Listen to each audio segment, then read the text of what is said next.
एक तू सच्चा तेरा नाम सच्चा अनंत। पृष्ठ 788।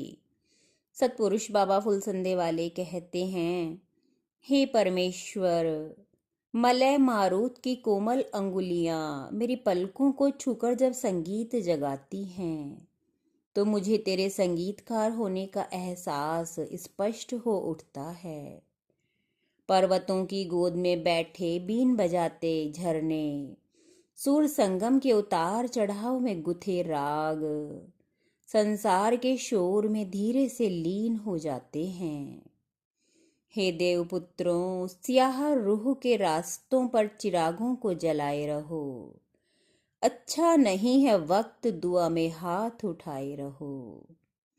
तेज आंधी है जरा हाथों से दीवा ढांप लो। जमीर रूह ईमान को किसी तरह बचाए रहो।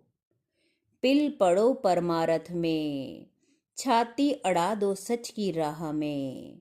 हटाए से मत हटो ईश्वर की तरफ से। सतगुरु अगर मेहरबान हैं तो तीनों लोक की संपदा हमें प्राप्त हो जाएगी। यदि उनकी कृपा हमें प्राप्त नहीं है तो जो हमारे हाथ में है वो भी बिखर जाएगा, वो भी हमें प्राप्त नहीं होगा। हे समस्त संपदा और निधियों के स्वामी परमेश्वर, धनपते, जो तुम्हारी आराधना करते हैं वो दैवी संपदा पाते हैं। हे निधिपते, हमारा मन दरिद्र ना होवे, हमारी वाणी दरिद्र ना होवे, हमारे हाथ मदद और दान के अवसर पर दरिद्र ना होवे, हमारे कान गुरु के धर्म वचन सुनते समय दरिद्र ना रह जावें।